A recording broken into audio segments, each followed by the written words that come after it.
the webinar and to our panelists, I just wanted to say thank you so much for being a part of our discussion today. Entrepreneurs challenge the status quo, a call to action. And this is being hosted by Pipeline Entrepreneurs. We are a fellowship for high growth entrepreneurs. We are here to be a resource to entrepreneurs who don't have a lot of resources in the Midwest, giving them access to everything from connections, capital, and all the resources that we can give them to help support them in their growth as a company and as entrepreneurs and individuals. Donald and I'll let him give his intro in just a second, but we've been talking for a while, and we're about to start a podcast together for Pipeline and talking about some of the discussions that we're going to have today. But we've been talking over the past several weeks about the events in our world. And there is a quote by Kwame Christian, and he's an author and speaker, and he said, "The best things in life are on the other side of a difficult conversation. And if we can have that conversation in a better way, we can make meaningful change in the world around us." And to me, that is what this webinar is all about. I think that right now there are a lot of conversations that are going on, and we wanted to bring together some of the brightest minds and the voices of entrepreneurs who are, just by their very makeup, are problem solvers and innovators and change makers. And we wanted to start the conversation because we know that the things going on in the world around us are not where we want them to be, and the only way to make changes is to start somewhere and to start with a conversation. And so we wanted to bring together these individuals as part of our panel to begin the conversation and to hopefully innovate and talk through some of the issues and ways that we as entrepreneurs can come together as a community to hopefully drive change. And so that is why everyone is here. That's our hope for today. And with that being said, Donald, I'm going to let you introduce yourself, and then we'll hand it off. We're going to have each of our panelists have the opportunity to share about the amazing work that they're doing. By doing so, we think that you'll see why we wanted to hear their voice in the conversation today. And so, Donald, I'm going to hand it over to you. Yeah, so quick correction, Melissa, it's some of the smartest minds in the area and Donald. I don't quite put myself up them with our panelists. I'm getting there, though. I'm getting there.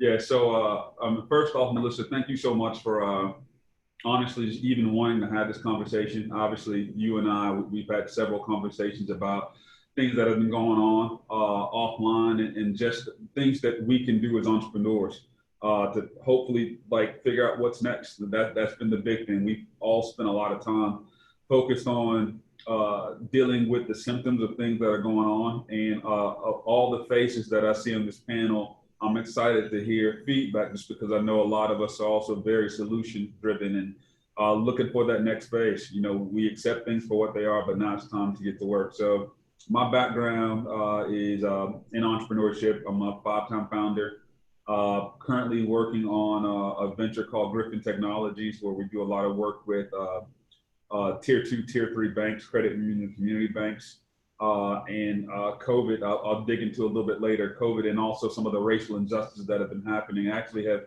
led me to another project that I feel I was led to do and had to do, had the network to do it as well, as something that I could contribute to help solve things as well. So I will relinquish the floor and turn it over to back to you, Melissa. Do you want me to throw it off to another panelist? All right, Adam, you're next up on my screen. We're going shortest first, and we're going to get you all. Well, I definitely don't qualify for that. But first of all, thanks for having me on here. It's an honor to be the only white dude in this room. So that means a lot to me. But as Donald said, I'm Adam. Donald and I met at a Opportunity Zones event last year. I know Nia as well. I don't know the others, and I'm really looking forward to getting to hear about you. But a little about me.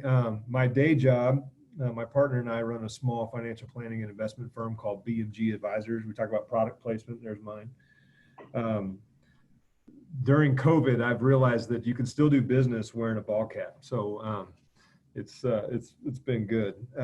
But outside of that, we kind of have a culture, we call it do good by doing good. And we, instead of spending our money and our assets on typical types of marketing, we just try and do as much good as we can in the community. And we just believe that good will come back. And so far it's working. A couple of things that I'm involved directly in, I co-founded an organization called Lift KC. Lift stands for Leaders in Focus Together. And essentially it's a group of leaders and executives in Kansas City that want to come together and have conversations around some sort of civic interest. And we've had a broad array of speakers come. And with the COVID thing, it slowed down. We missed one. We usually do a quarterly event. But the main premise of the event is we will be intentional about having our audience or our group be 50-50 male, female, and people of color. There are a lot of executive level networking groups in Kansas City and frankly all over that all look the same. And we were intentional about making sure that that doesn't happen. We've been going on for almost 3 years now, and it's turned into something that I'm really proud of. I am the former chair of the Urban League of Kansas City. My time is recently up there, but I had a great experience and learned a ton about the subjects we're going to be talking about today. I'm a big brother. My wife and I are actually a big couple, so we do that together. And then at BMG Advisors, the last thing that I'm pretty proud about, because I think it's the right thing and we're making progress, is there is a family in town that they were actually on Fox 4 News a couple years ago, and we have adopted them essentially. And they're in a really tough spot. Mom's got cancer. They're a blended family. There's 7 little kids, and dad deals with anxiety and depression, which is another big issue with a lot of people in the world. And so life has just been kind of tough for them. And we've decided that we're going to take housing out of the equation for them. And that's kind of Maslow's hierarchy. Well, we're a small business, but we had a little bit of money sitting in an account, and we decided that we could, instead of having that money sitting in an investment account, we could go buy them a home. And so we bought them a home this spring, and we've got them moved in, and they're not worried about, their next place they're going to live and if they can pay their rent anymore. And that allows us to hopefully take it to the next level. So just a little quick side story, and then I'll shut up. But there was 2 bikes for sale in my little suburban neighborhood, and we reached out and asked if they'd be willing to donate those bikes instead. This all happened last night at about 9 o'clock.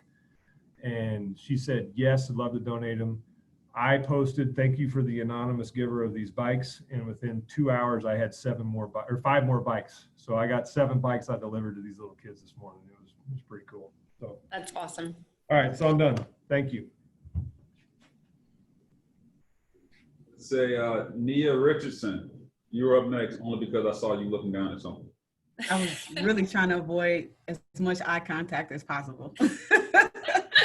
Good afternoon, Nia Richardson. I work for the City of Kansas City. I'm the Assistant to the Director for Small Business and Entrepreneurship.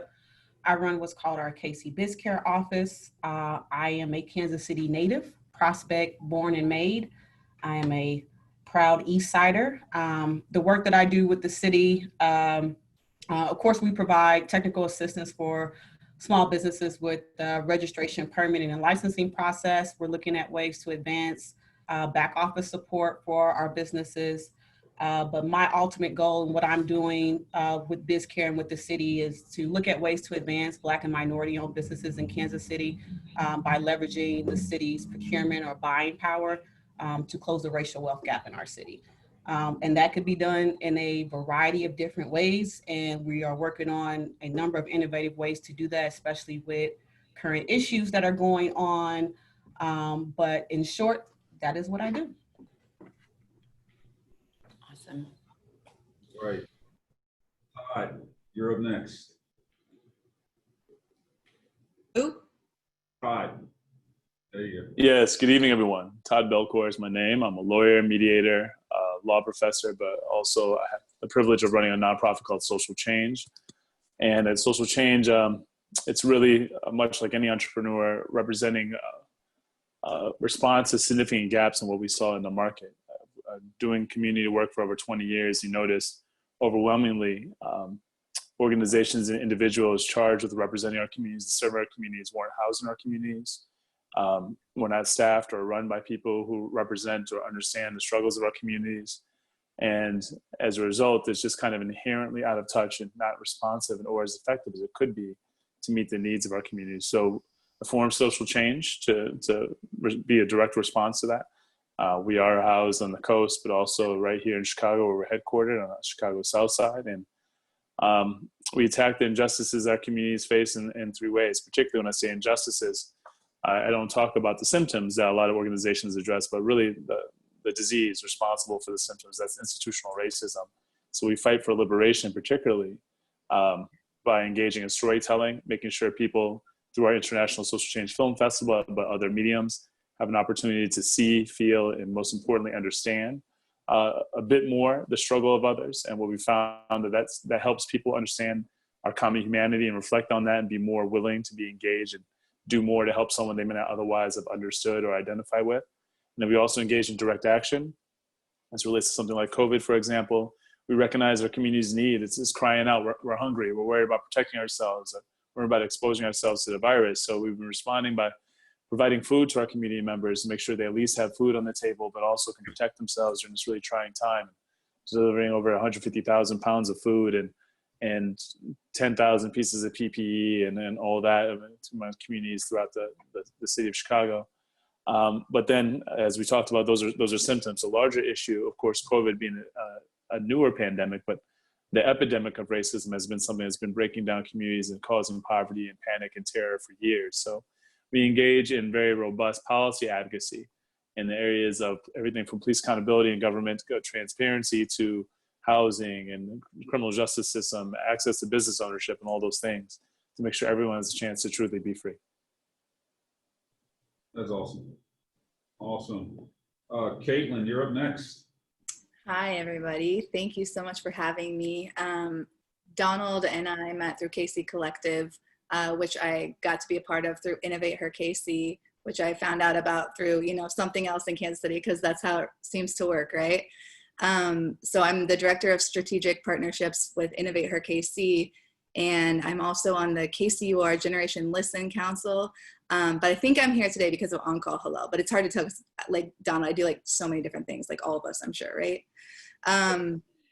So On-Call Halal was something that kind of was a natural response to the pandemic. And so everything was already in place. So what we did with that was we donated money to feed fasting healthcare workers during an Islamic holy month where, frontline workers were already fighting the pandemic, but on top of that, now they were fasting without food and water from sunup to sundown. And the logistics of getting food during Ramadan, even without a pandemic, was already difficult. So it was kind of a trifecta win where we could support both local restaurants and then the frontline workers, and then also give people a way to contribute, and we did it with contactless delivery. So yeah. I'm from Kansas City, born and raised. I dabble in a lot of different things. I love Kansas City, and I really, really want to see Kansas City fix itself for all of the things that have historically been really, really wrong here. So I'm excited for this discussion, and thank you for having me. Awesome. Mr. Gines. Yeah, hey everybody. I'm not from Kansas City. I'm in Omaha right now, and I probably won't be going to Kansas City for a long time. But yeah, so I work for the Kansas City Fed, and I work out of our Omaha branch, but I've spent a lot of time in Kansas City, going up there 1 or 2 times a month, usually, if not more. For a while, I was running that program for 5 years in Northeast KCK called Econ Ave. So I spent a lot of time across the river there. My primary responsibilities for the bank are small business and economic development. Mostly what we're known for is our work in entrepreneurship ecosystem building, and the extensive work we've done around that, both within the region and the nation, among other things. And so usually, we're talking about a wide variety of different things. I released the report on Black women entrepreneurs, was it 2 years ago, Nia? I can't remember now. We've been socializing that still and working on that. Got a really cool audio cast that should be coming out soon with Makisha Booth from sisterpreneur.biz in Denver, and Shelly Bell from Black Girl Ventures out of Washington, D.C., both of which are more national now than local, talking about the experiences of Black women. Very interesting. It was a very good conversation. And this is why having conversations with diverse people are important, because you get to understand the unique things of their experience, especially during COVID, that you wouldn't consider. I'll give you a simple example. So going through all the focus groups I did with the Black women to write the report, obviously I don't have any hair at this point. Nia followed me on Facebook, so she saw my Corona fro I was trying to grow out. Well, it was really a half fro, and I got so many George Jefferson jokes from that. That's good. But so I'm going through these focus groups, and I keep hearing this, we worry about our hair. We can't wear our hair natural in the workplace, or we'll get perceived differently. We have to take time to straighten our hair, all of these things. Like me, I've never considered that because I never had to worry about it.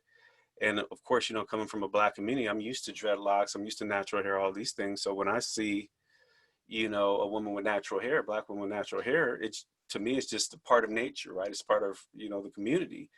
But for them, it was a very real thing that they had to account for every day when they went to work in many instances. Fortunately, some of that is changing, probably not fast enough. So, we spend a lot of time doing, that kind of work. We released a guy with Rodney Sampson, whom some of you may know from OHUB and KC. That again is getting a lot of support around the nation on ecosystem building in communities of color. And the next guide that we have coming out, which is in draft form now, hopefully we get in August, is a guide to small business owners of color during the recovery. So really, most people have pivoted now towards the recovery work, and per usual, we got a lot of insight from our outreach calls to a long form questionnaire from folks that work with, entrepreneurs of color. Because I'm smart. I mean, I'm not gonna lie, I'm pretty smart. But one of the things I recognize is that other people are equally as smart, just in different ways, and so I have to give them that too. And so just getting my whole deal is, can I get as much lived experiences from the people that are actually experiencing this or serving certain populations, and then can I amplify their voice? So with Black women, is about amplifying their voice because they were underserved. Small business of color, about amplification of the people that serve them as well as them, so that people have an adequate understanding of the lived experiences, so you can create more relevant solutions to their pain points. That is awesome. Thanks, Del. Mr. Collins. Yes, sir.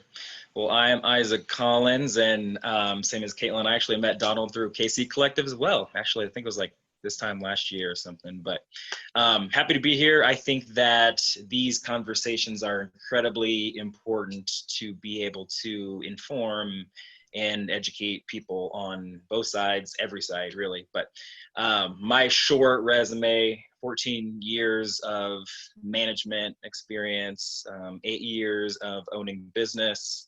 I've owned 5 for-profit businesses. So currently I own, again, product placement, Yogurtini, self-serve frozen yogurt here in Kansas City. My wife and I do. We have our one location on the Plaza by Chipotle and the Mix, and then we have another north location up in Shoal Creek area, right outside of Liberty. And so, yeah, I've been doing that for about 5 years with Yogurtini. Local kid, born and raised here, born at Truman Medical Center, lived Independence and Paseo before we moved to St. Joe halfway through my elementary years. So that's awesome. Love this city. Love, a couple people have said it, I can't wait for this city to continue to like heal itself, because I want to see it prosper, and it means so much to me.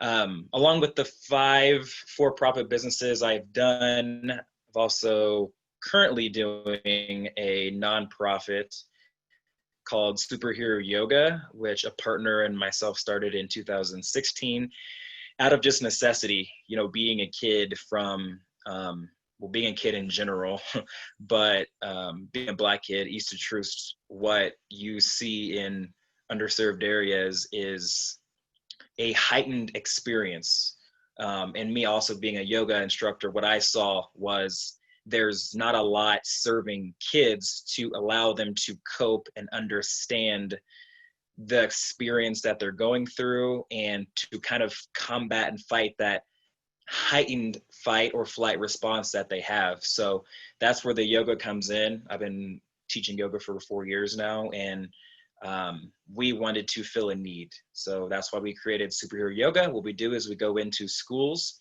during their day and we teach yoga to them for 30 minutes. And it's trauma sensitive, meaning we don't do anything that's going to trigger anybody from maybe a past experience. It's anything that could be sexualized, we don't do it. So even a typical plank position, we don't do that. We skip that. But it's a healing practice. We get kids in touch with their bodies, connecting with their breath, so they understand how to calm down throughout their day, while they're at home or any situation. It's allowing them to really understand how to cope no matter what situation they're in. So that's another big thing that I'm doing. And also through my church, Hillsong KC, we're doing a big push right now to feed as many families as we can. So we're on the journey to 1 million meals, and this is going to North KC, this is going to in the city, east of Troost. It's going a little bit of everywhere based on they need it. We also have a partnership with Boys and Girls Club. So it's going really well and loving the work that we're able to do to serve our city. Isaac, so is Isaac Collins the hidden identity of the superhero or the superhero? I'm trying to figure it out.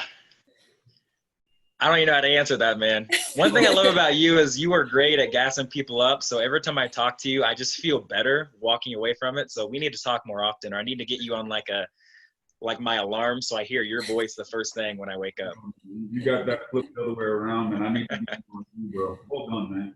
Appreciate you. Melissa, back to you. Awesome. Well, I will say from everyone thank you for everyone giving their introductions. We will pass out, we will send out on social media everyone's connections, so that way people who want to connect with your individual organizations and the work that you're doing can do that. And, clearly everyone on our panel is doing a lot of different things to help heal, not just our community here in Kansas City, but abroad as well. And so thank you everyone for all of your efforts in that. And so to kind of kick us off, what I wanted to do is just kind of let everyone on the people who are attending, if you have a question as we're going along, you're able to actually put that in the comment section. And after everyone goes through kind of the questions that we have put together, we'll go through and actually answer the questions from attendees. We have time left aside for that. So what we're going to do is start with a lighthearted question. And Caitlin, if it's okay, I'm going to go ahead and start with you with this one. But as someone who has been involved in the fight for social justice and change, what has been a point of encouragement or motivation that's helped you stay positive through the events of the past few weeks?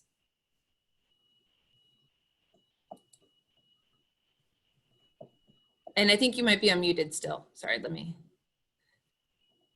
don't want to miss what you have to say. Sorry. There it is. Okay.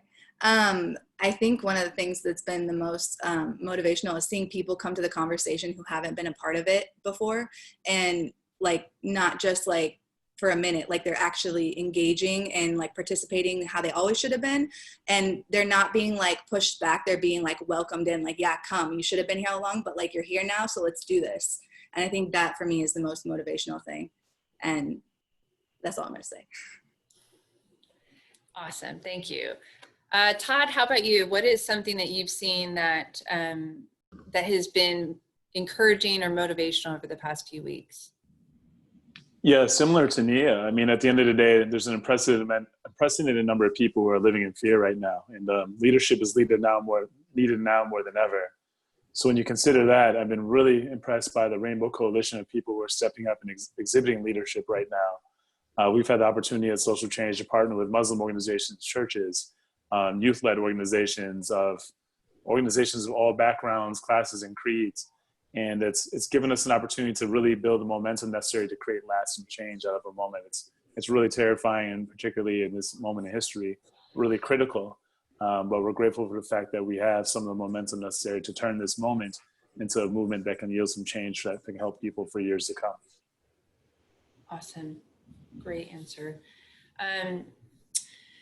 How about Isaac? How about you? Love to get your thoughts on something that's been encouraging to you over the past few weeks. Sure. So I am incredibly encouraged by the fact that, being a part of the protests and seeing the people who are on the front lines, if you will, on having their voices heard by protesting and by doing all the things they're doing, marching and whatnot. I've been really encouraged because it's not just people of color.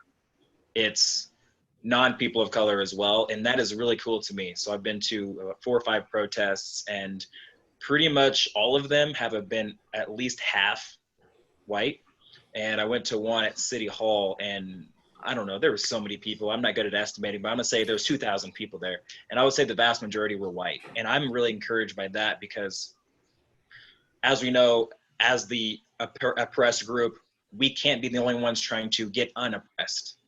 And so to have our white allies or white friends helping us in that fight, that's a beautiful thing to see that I'm looking at over this group. And it's all kinds of ages, all kinds of orientations, races, the works. And so that keeps me encouraged when I look back at those pictures and videos and I hear people talking on social media. And it's just, for me, it's something that I haven't seen before when we talk about this movement. I'm not saying we're there because we're not. We have so much farther to go, but I think more people are being awakened to it, and that gives me so much encouragement. That's awesome. Nia, how about you? Well, I can't pinpoint a moment where I can say this is really encouraging me to move forward. Honestly, I hope to be encouraged moving forward because we've been here before. And, when this hit and people begin to step up, I was like, what's so different now? Like, what is making people, are they bored? Or is it the pandemic?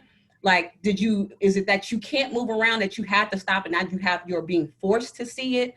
But I've been in this for so long, saying it over and over and over again, and in the work that I do, and always being pinpointed as the angry Black woman, or you're angry when when I'm really being passionate about it. And sometimes I am angry because I'm tired of talking. I'm tired of saying it.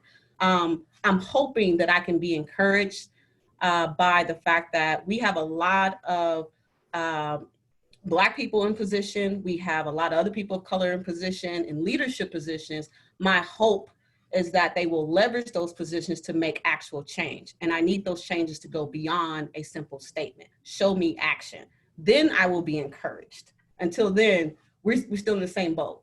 And I want to make sure that this is just more than a moment. It's a movement that continues and makes actual change. And if we come up months later and another killing happens, because that's the other thing, killings are still happening.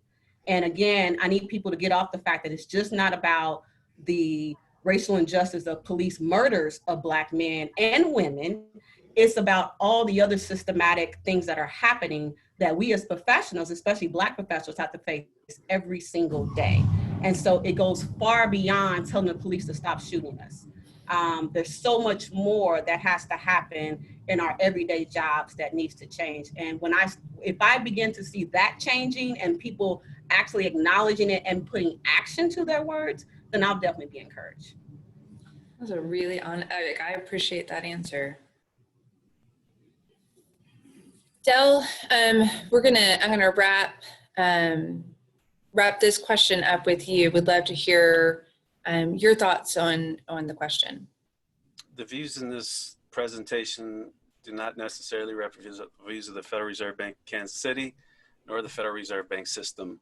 If you're serious, you'll give us reparations. I mean, we talk about everything, but some of the most essential elements that go into, revitalizing a group that has been dispossessed of a large variety of assets over the course of their history, going from being an asset to having their assets stripped from them to being segregated out of opportunities, and it's great, to see people who are, now so rattled up by COVID. And I've been telling people, to Nia's point, and you got to take what me and Nia said with a grain of salt, because when you are out there like this for so long and you see the cyclical nature of this, you know, why does it always take a black male or female to get killed for people to start trying to take some action? That sets a classic abuse relationship, you know, pattern. And you wonder, okay, do we have to keep getting killed? Do we have to get somebody else have to get killed publicly in another 2 years for people to keep the energy around this? You know, so it's really hard for me to say what has been encouraging to me from this point, because I can better answer that in maybe a year, looking back and seeing if some of it's stuck. Now I can tell you what's unique. What is unique is, like I believe as Isaac maybe was saying, the multi-ethnic, you know, approach that is being taken. That is unique. It's been unique that it's become a trending thing. So I've never seen more tweens, young white men and young white women, young Latino men and young, putting a black power fist in their social media profile, even though we know they have no clue as to what that means. So it's become a trend, it's become a thing. And if I could say anything potentially could come about it, is that there's a lot of opportunity and inflection points, and the entrepreneurs will recognize this. When disruption occurs, opportunity arises. And so a lot of what we're seeing now, we can utilize it. We can utilize the energy now, but we got to recognize that this energy is not going to last much longer. I anticipate you maybe get another good month to a month and a half of energy out of this, and then people are going to go back to COVID, and that's going to be the dominant theme and the dominant narrative again. So we have a very short window to, you know, kind of get into this inflection point, you know, hold people's feet to the fire, try to get some things done, try to raise some, you know, funding, try to mobilize some action, because then we trend to, as usual as a society, go back to an equilibrium point, unless a new equilibrium is created. Sorry to be a little much like a Debbie Downer. You weren't at all. You weren't at all. I think that's necessary. I feel I come off a little bit more pessimistic than many might like, just because I feel sometimes calling a spade or seeing it for what it is, you know, is important, right? And also just as a community, you know, we've relied a while on hopes and prayers and wishes, you know, and those things don't necessarily, you know, fix things, right?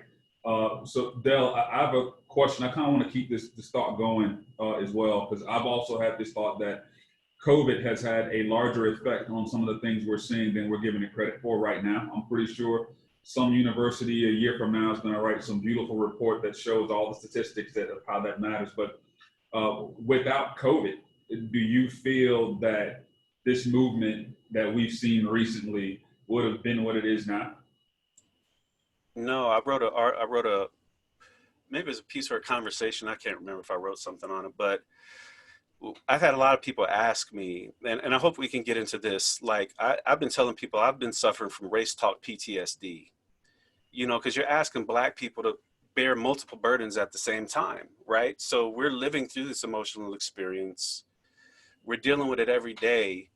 And then now we're expected to, you know, be the voice of understanding and information to our white colleagues and allies.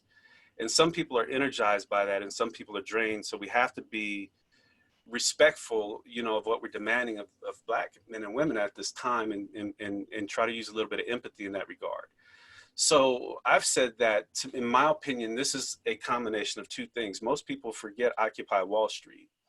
Occupy Wall Street was a significant movement, you know, mostly progressive centric movement with a lot of energy attempting to address the issues of the wealth gap and wealth inequality in the United States. It peaked, then it diminished, but I don't feel those sentiments went away. So now you have COVID, which puts a lot of social pressure and emotional pressure on people. And then you have this super vivid social injustice, but not just one thing. Remember, we have back to back to back things before the Floyd situation, and it just happened to be very visible.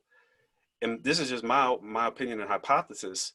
The energy from Occupy was amplified by COVID and then the subsequent multiple killings back to back of this. And so I feel like you got a lot of Occupy-centric people that are applying that energy through the social justice lens of the Black experience. That's just my hypothesis, and I could be totally wrong. No, That's an interesting viewpoint. Anybody else have any viewpoints on that as well? Just how COVID has had an effect on things? Yeah. Yeah, I would say I would echo the same. It's shown the inequities of things. It's made people sit down. I would say that's the game changer with this movement. You all didn't have a choice but to sit and look at it. You couldn't go out and party. You couldn't go out and distract yourself from the reality that we have to live every single day. And once that stopped, it's like everybody started paying attention.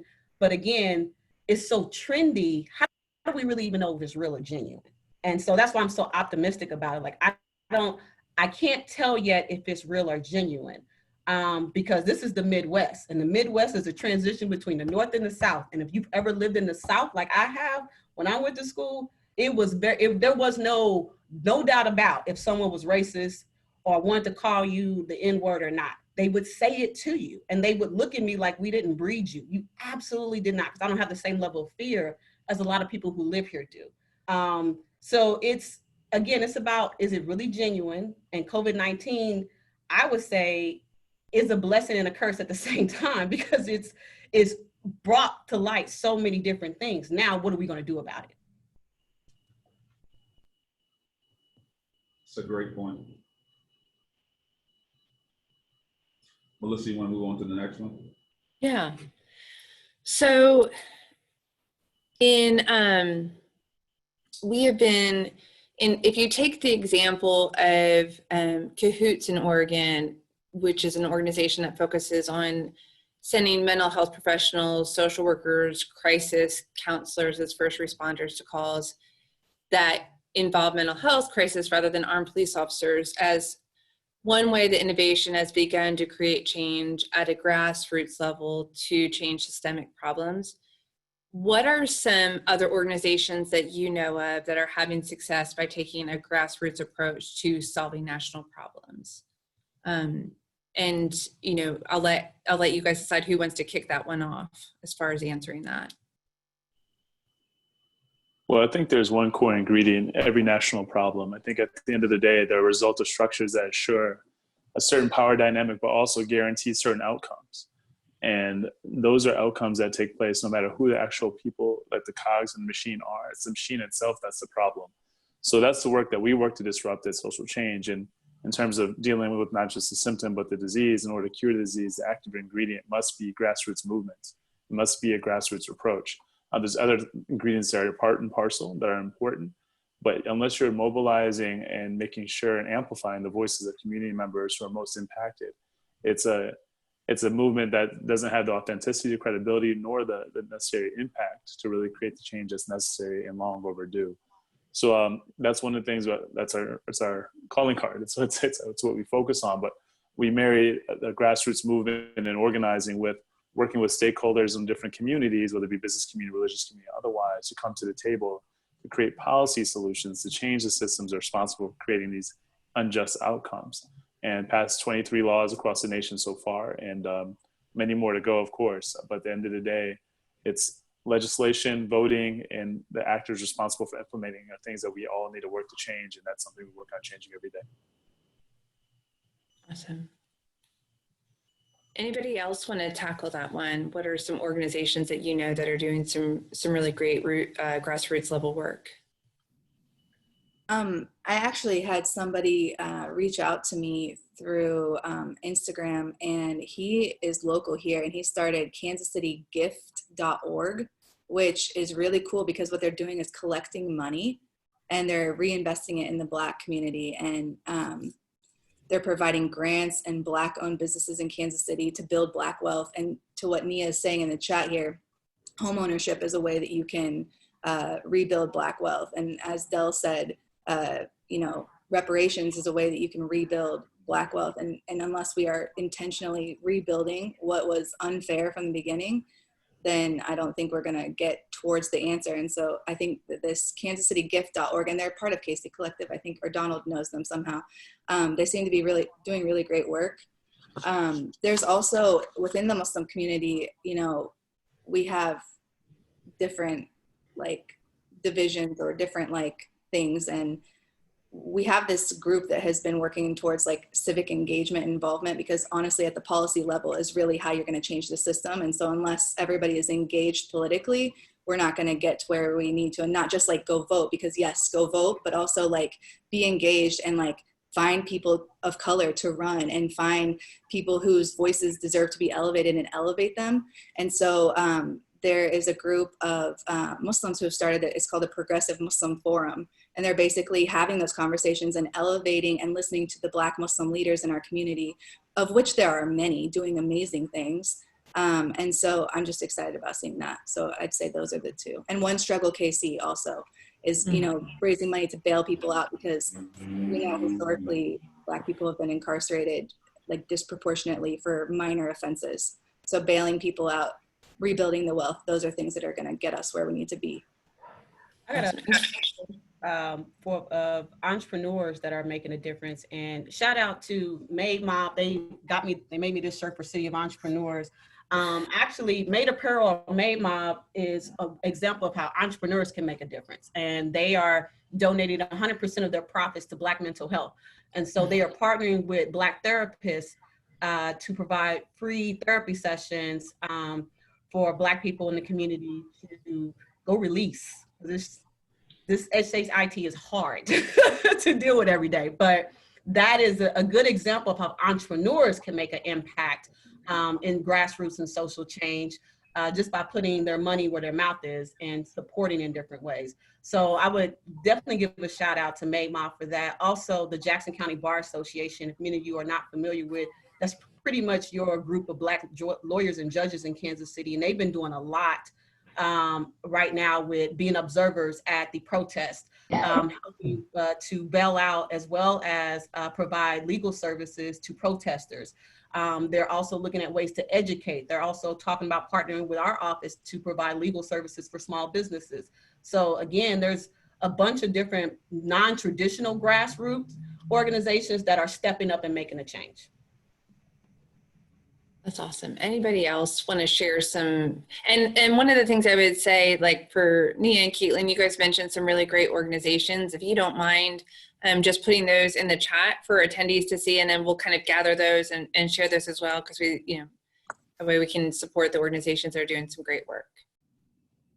So I want to throw out one. This is just being talked about as an idea right now, but Donald and I are part of a small group of people who we collaborated together from the beginning with this idea of citizen-driven police accountability, because right now the accountability system is all through the legal system, and you know, in the KCPD, their investigative office is part of their own fraternity, and you know, how can we do better than that? And it's kind of evolving. And one of the things that I personally like, I'd love feedback from the people that are on this panel and then in the chat room is, you know, what if we had a Yelp type program for interactions with police officers? And, you know, we've all gotten used to sorting through reviews that don't make any sense. And maybe that's just, you know, a person you can kind of dismiss. So I think that gets rid of that argument from the police side. But, you know, could it change the narrative of a stop if the person being pulled over or stopped could say, hold on, I'm going to look at A Better Blue, which by the way is the name we're talking about, abetterblue.org, where you can go in and you can review other experiences that other people have had with that particular officer. And I really like the idea of citizen-driven reviews. I mean, you can go to ratemyprofessor.com. Google Reviews has every business out there being rated, but we don't rate our law enforcement officers in the same way. I kind of think, well, first of all, I'm encouraged with some of the things that are happening, but to Del and Nia's point, we've been here before and it could totally lose momentum. But I think if the citizens exercise our rights as First Amendment rights to put something like that in play, I don't think it can be stopped. And then if it builds some, you know, some scale, some critical mass, I think it could really take off. I'm not going to build it, by the way. Somebody else is going to have to do it. Adam, I think that it's a great that's a great point to what, you know, at the heart of what we're talking about with what organizations are doing at the grassroots level. What this conversation is about is, and to kind of get to one of the questions that's in the Q&A. The question is, and I'm just going to read it. It says, I attended a seminar where Clive McQueen said, we were saying these things 30 years ago. I don't want to be saying these things 30 years from now. We're in a pivotal moment where energy and action are peaking. How can we combine and focus our efforts to achieve meaningful and lasting change? And I think, you know, in hearing the concern and very, very incredibly valid concern from Nia and Del, like, okay, we've been here before.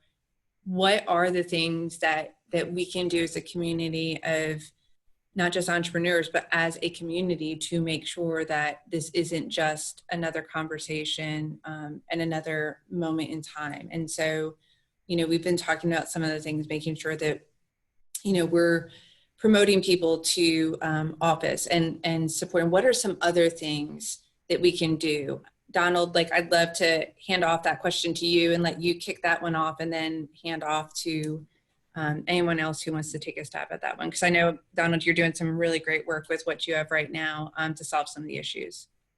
Yeah, you know, it's tough, you know, because I feel if we all just stop and think about just regular lives, a lot of it to me is going to ride on the ebb and flow of COVID. People are so desperate to get back to what their regular way of life is. And depending on how that happens, when that happens, I feel Dale's estimation of the steam of this movement is going to ride on that wave. I feel Memorial Day in the case here, people just decided they were done with COVID, right? Like, all right, it's Memorial Day, we're done. And it's typically been business as usual, but you can also see the news cycle also start to kind of spin up the next thing. So we went from chicken sandwiches, which I like the other one, by the way, to COVID-19. And then there were killer bees for like 4 or 5 days.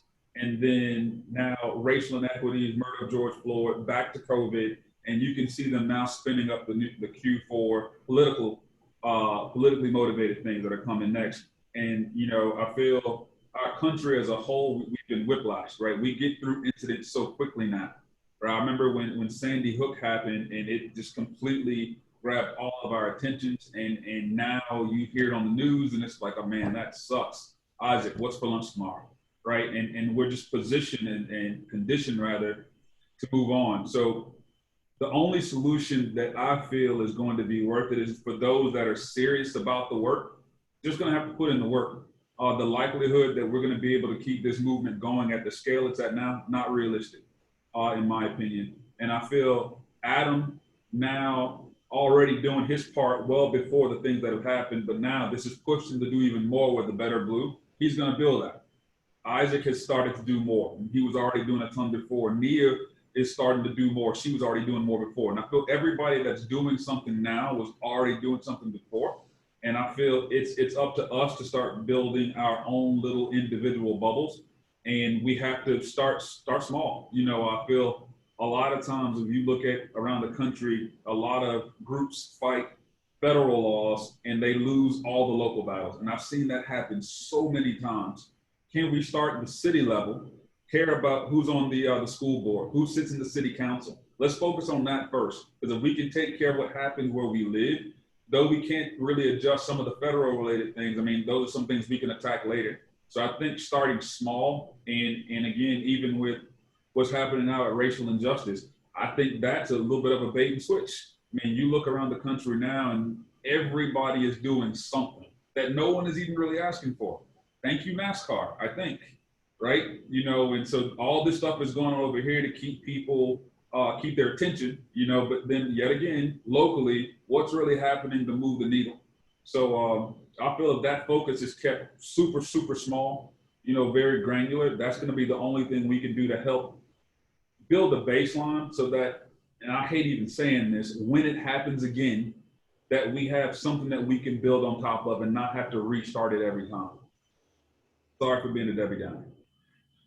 You're not. And Todd, I'd love to get your perspective being in Chicago because I know that, obviously there's some of us that are in Kansas City, Dells and I, like, we're in different places, but would love to hear, you've been in the political world. So I'd love to hear from you in particular, like what your thoughts are. How do we keep this moving? How do we help? Because, you've been there. Well, I certainly co-sign on the notion that it takes more than a black tile or a Black Lives Matter post or company statement to indicate support and solidarity. I think allyship, whether you're an individual or company, requires a true commitment. So it's not, giving us money for a steak dinner, but, putting a ring on it and being really committed to liberation in a meaningful way. So what we've been doing is working with organizations to make sure that they're not just throwing some money at organizations, which they need to do, and they need to do at a 0, 2 zeros beyond what they think they should be doing now. But actually in implementing meaningful policies and meaningful pipeline systems to hire people of color, to ensure people in the C-suites reflect not just the color of the community, but also the understandings of the community, but also ensuring that they use their heft, their gravitas, their influence to weigh on the legislature and ensure that policy change reflects the needs. So next time something like this happens, as Donald said, it's more of an inevitability versus a guess, and that this accountability is certain. There's not going to be a question, I wonder what's going to happen in the upward that results. We know this person will be held accountable, so we can focus on the other areas in which injustice is really racking and tearing up communities and families.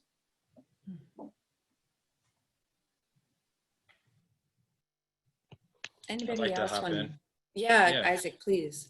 So thinking about this over the last month since George Floyd died, pretty much exactly 30 days ago, and with everyone sharing here, for me, I come back to the thought of like there's levels to this thing. And I love what you guys are saying, because we're all going to take what we have in our hand and maximize it. As entrepreneurs, that's what we're going to do. As majority Black people, that's what we're going to do. As problem solvers, that's what we're going to do. We're going to take whatever we have and maximize it to the best. And I agree that we have to win this in the political arena. I have so many friends that are like, I'm not political. Well, politics are happening to you every single day. So if you're political or not, you need to know what's going on. But if you aren't at that political point yet, then whatever you have going on in your sphere, if you just got awakened to this, do whatever you can do. So I agree, Black Square isn't enough, not even at all. But if your point right now is you're educating and figuring out how to do more to move up the rung, I'm okay with that, because someone who just got awakened isn't going to go from just being awakened to now I'm 100% into politics and I know who to vote for and everything. There's an education piece to this. So I think wherever you're at, don't be discouraged. Keep going, keep learning, keep educating, keep asking questions. I would like to say do a lot of your own research if you can, because it is not people of color's job to educate you. But if you have a Black, a brown friend who's willing to ask them the questions so they can help you in that process. But I do think that once we know better, we do better. So we need to continue to move up that rung and never just like, well, I'm going to make a post once a week about Black Lives Matter and that's all I'm going to do. You know what I mean? Like, we got to continue to gain more education. Like, for me, I would love to get more into the political arena of it. So any resources you guys have to help me understand besides my own research that I'm doing, I would love that. But with my own grassroots organization, we're doing what we can do.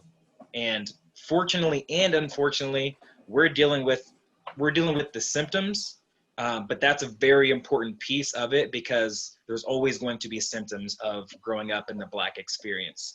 But if we can take that and do symptoms well and then go and have political power as well, that's really exciting. So we just got to keep learning and educating and moving up.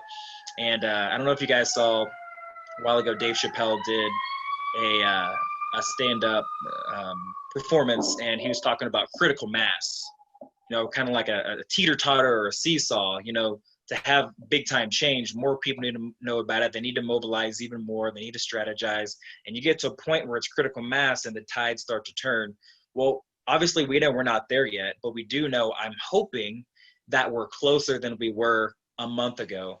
And so we have to continue to do what we're doing and everyone else has to come alongside, learn more, gain more experience, gain more knowledge, and then that's going to shift and it's going to happen.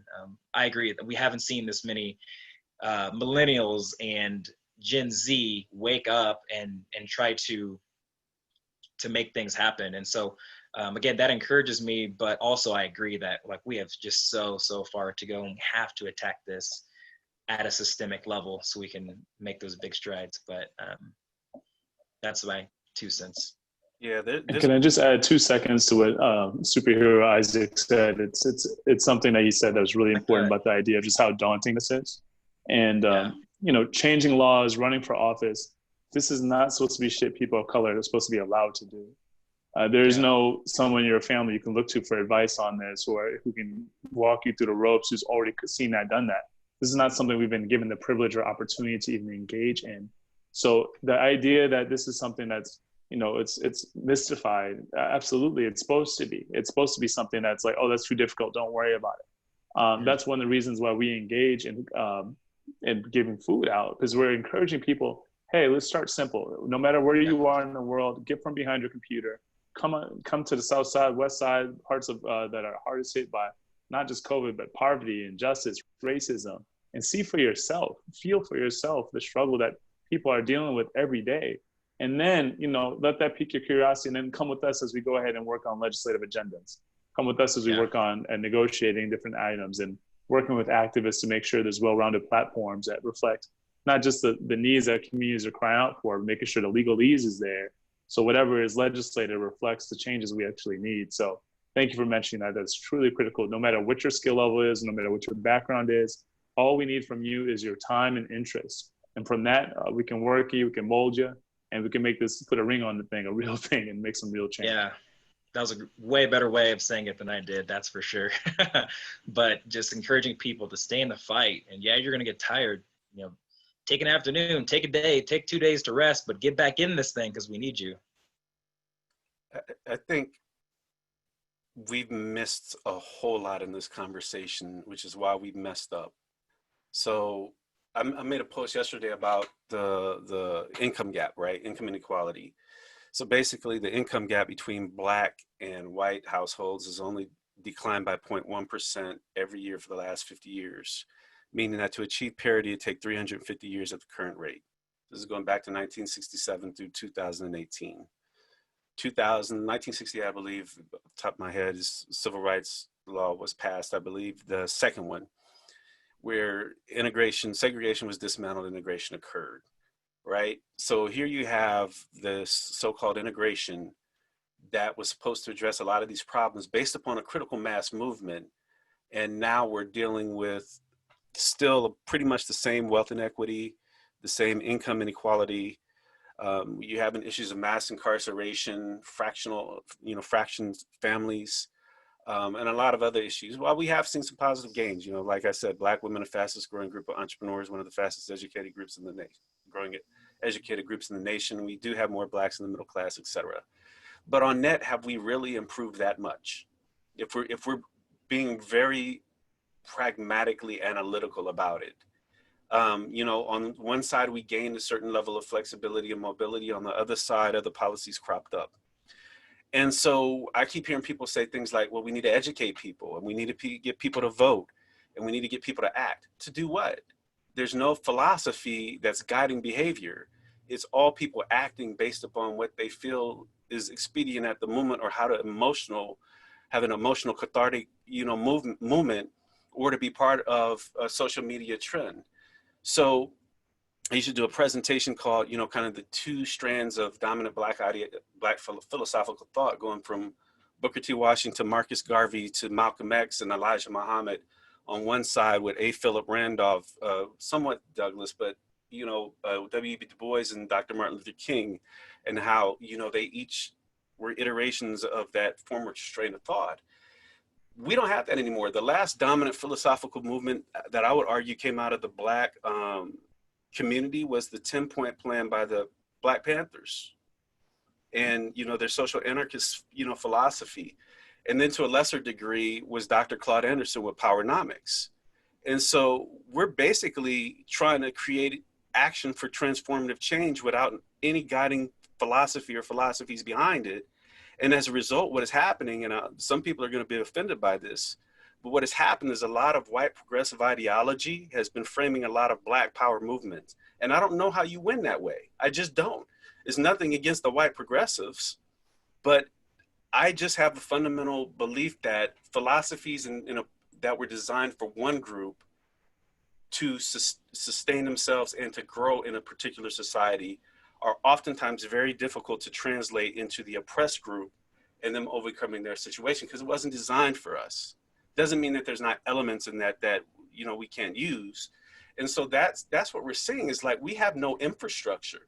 I told somebody the other day, the reason that we keep seeing murder, protest, riot cycle, we can go back to 1992, Rodney King, Cincinnati, Trayvon Martin, all of the others, we keep seeing the same cycle.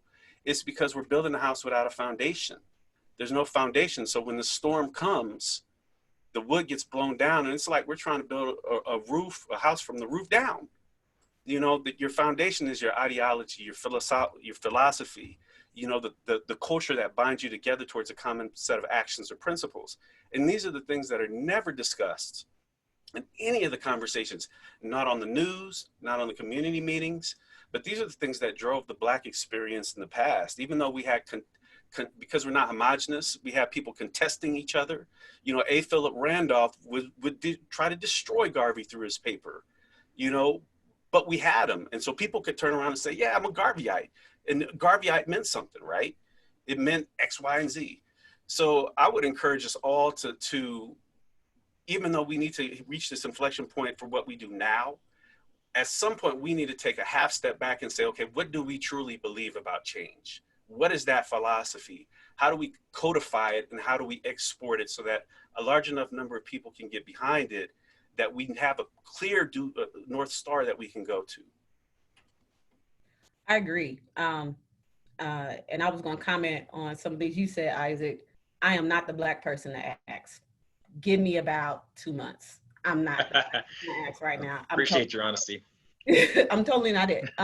Yeah, I had a lot of questions for you. No, I'm tired. I'm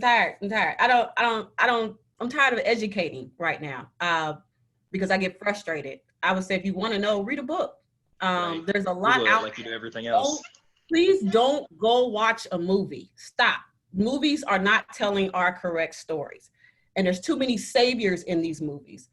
Go read a book. There's a lot of information out there. It is not hard to find. We live in an information world right now. Google it. You might find a lead on something.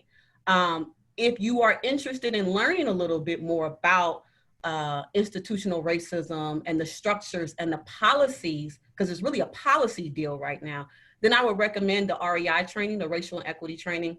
From my understanding, there are two different groups that are doing it. But I've attended both, but I believe Kaufman is hosting free trainings, and I would totally recommend that to folks. I was a little reluctant on going to it at first. And I had a lot of people tell me, oh, you're not going to, you know everything. You were raised in a conscious household. No, I don't know everything.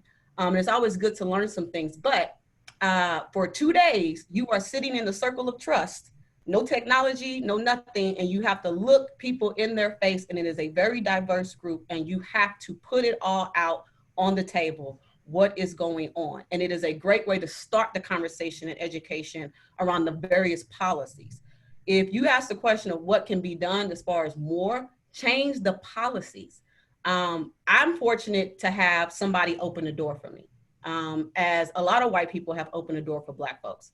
But I think the next step after that is step to the side and let us do what we do.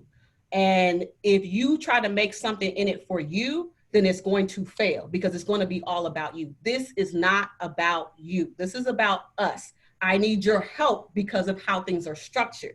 And I can't get through the door without you open it. So if you want to know what you can do, open the door.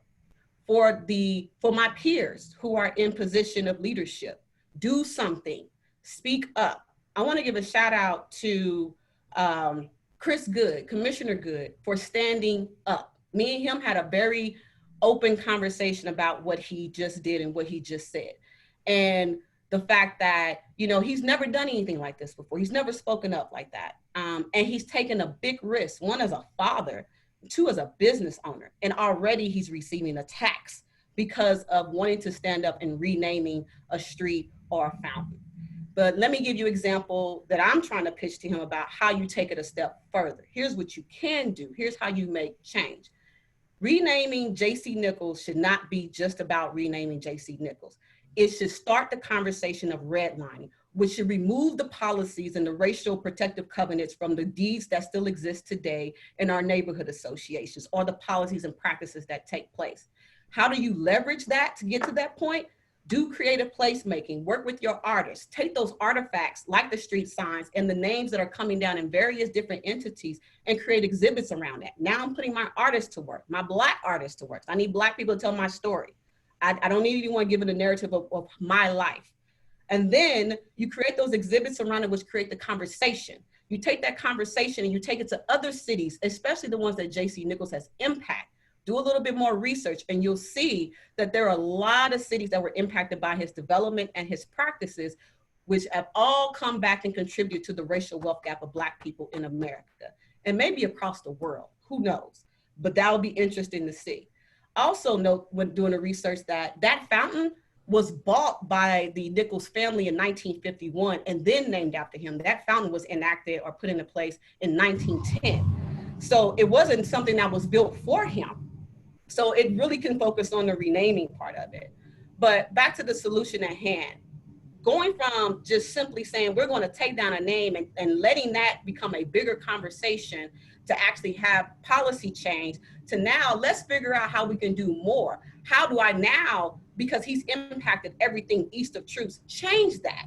How do I create a green line from a red line and change the things that are happening in my community? How do I create cultural destinations out of the parks in my community and in the area? How do I bring more visitation or cultural tourism to my city and to my community, which helps uplift the businesses in my community, which creates economic impact in my community? There's a triple effect to this. And if you are not an innovative person, you're not going to get there. And there are some times that I bump heads with my elders with their thought process, because this ain't 1942 or 1950 something. We're in a totally different time. And yes, some things take place, but I'm gonna need you to level up for what needs to happen today. We have to go 10 steps further than what my ancestors, what my grandparents, or what my parents had to do. And that is a way in which we can make some real change. Take something small and take all the innovation that we know and make it so much bigger. That is what people can help us do. Yeah, I don't think anybody should follow that. So we just Just learning a lot. Meeting adjourned.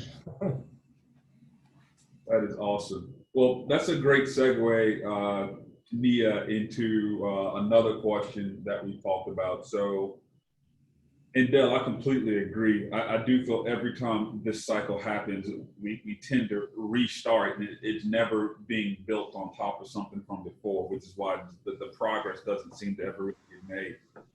What should entrepreneurs be focusing on right now? This exact moment, we understand what it is. We call a spade a spade. We understand that the momentum will 100% stop. What do you all recommend entrepreneurs focus on that want to help make a change? Go for it, Adam. Donald. There are a lot brighter minds in this room than mine, but a couple of observations that I think are really important is when you start peeling back the layers and the symptoms of a lot of the problems, I think it's important to acknowledge that a lot of the same problems in our urban cores are also problems in rural America, which is talent left and then jobs left. And we've got to figure out a way to reverse those things. And we have to, I think, people of resources need to go back into those communities with jobs. And we've got to create jobs. And personally, I think it's got to happen with an anchor tenant, somebody who can come in and bring 5,000 jobs into a community and to allow that ecosystem to be built. But I think entrepreneurs need to be focusing on creating jobs, because jobs, in my opinion, create hope. They create wealth, they create revenue, and they create hope. And that's why I'm really proud of the work that Tammy Buckner's doing. She's not on this call, or maybe she's in the panel, or in the chat room. But she's working on a project called Urban Shore, which is outsourcing or offshoring your software development in the urban core, i.e. Urban Shore. And she is taking We Code KC and training young people to learn the modern day skills of how to code, and then competing with the offshore environment in a middle market space to, I think, build something really, really cool. And my goodness, if we could get resources like that to develop human capital that's frankly been ignored by a lot of people, society as a whole, I think we can make a lot of difference in our urban cores. Now, I know that that's not just a racial thing, but I think Urban Shore is an example of something that could do really well.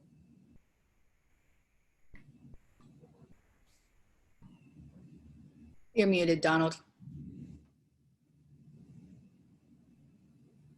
Fat finger, sorry. So yeah, no, Dale, I wanted to throw it to you as well. What feedback do you have, since we understand with this baseline, what should entrepreneurs that want change focus on from your lens? Being the best entrepreneur they can be. Like I've been trying to tell people for a while, especially in Black business, if you become a good entrepreneur, you are creating social change. Just by definition, you know, research shows that if you're a Black business owner, you're trending to employ Black people more, you know. So, but all that to be said, this is not, I advocate a form of conscious capitalism, not a materialistic driven form of capitalism, you know, one that is responsive and reflective of the needs of their community while generating, you know, revenue and taking the appropriate risk. I mean, at this point, I'm looking at, I used to created 2 ratios, and it kind of showed that, you know, for every, you know, 7 to 8 jobs that Black people need in America, Black businesses produce 1, compared to Asians and white-owned businesses that produce about 1 business for every 1.25 they need. And white businesses generate, you know, $2 in revenue for every $1 purchasing power white people have. Black businesses only generate 20 cents for every $1 purchasing power. You know, the ability to recapture your wealth in your community and leverage it towards the things that you want and recycle it is basic economics. You know, one of the main reasons that we're at such a, you know, challenging position is because of our economic situation. And that's by design. We were brought over here as assets on a balance sheet, not designed to have assets on a balance sheet. You can still go back and look at the slave documents and the slave financials records and show Black people as assets on a balance sheet, literally, you know, and sold on the income statement. So we have to understand that we were initially seen as tools for economic productivity and capitalism, but we're never designed to be on the other side of that equation. And the United States, as a democratic capitalist nation, really focuses their economy on the economic side of productivity. And so if you go back and look at it, even talk about redlining or even the recent lawsuits against discrimination by major banks that disproportionately impact Black and brown people, like, we have been blocked out of this equation. People think racism is a function of white people just hating Black people. No, racism, the concept of, for racism to exist, you have to have a concept of race. The concept of race came out of around the 1400s, the same time mercantilism was created, which is the precursor to capitalism. Mercantilism and then capitalism, the global economic development strategy at the time, was to exploit the bodies and land of Black and brown people. As a result, you needed to label them something. You needed to label them something so you could dehumanize them to then exploit them. And that's where chattel slavery and all colonialism came from an economic development strategy. Racism was used as a tool for capitalism and mercantilism and economic development in the late Middle Ages. So when we look at it, to repatriate ourselves, it has to be about economic control. And therefore, entrepreneurs need to be a huge part of that, because entrepreneurs are the innovators, they're the creators, but you can't do it outside of the community context. And that's where we lost our way. Like, I don't care if you make $1 billion if you do nothing for your community, but give a turkey dinner or maybe a philanthropy. Like, what difference does that make to me? I'm not clapping for you. I'm not celebrating you. You left us, and I don't need scraps from you. So I think we need an ethical form of conscious capitalism in our communities. We need our entrepreneurs to be serious, you know, perfect your craft, be great at what you do, take it seriously. Don't just go out there, you know, and say, okay, yeah, I'm a business owner and, you never really try to be the best that you can be. We need to strive for excellence. And so I want my entrepreneurs to be entrepreneuring, but do it within a community context where you're empathetic and you understand and support the needs of your community. I absolutely agree. And that's how I was raised, in an entrepreneurial family where my father and my mother told me, you need to stay in the community. I bought a house across the street on the same block that I grew up on with my parents, which is less than a minute away from the office in which the business of my father operates, which is in the same community in which I was born. And the idea was that, hey, if something else comes up on our block for sale, we need to buy it. If something happens in the community, we need to be a part of it. And so I'm grateful and very fortunate to have a 2-parent household with master's degrees, who are not native to Kansas City, who came to Kansas City and said, we want to help make a change, and have been very, very active in the community. Again, you don't have to always do something like throw an event or give away turkeys. You can be a part of the politics that help make a change. It is our entrepreneurs that have the leverage to get up and speak versus those professionals who are working for big corporations. They'll be the first to be fired if they say anything. So there's a level of protection, so to speak, when you are an entrepreneur. You can do more. You don't have to wait for this organization to say, hey, we're going to match whatever dollars you have if you want to donate to some nonprofit. I want to be able to put my money directly to where it needs to go. I don't want it to channel through anything, because I don't want crumbs coming to my community as they always do.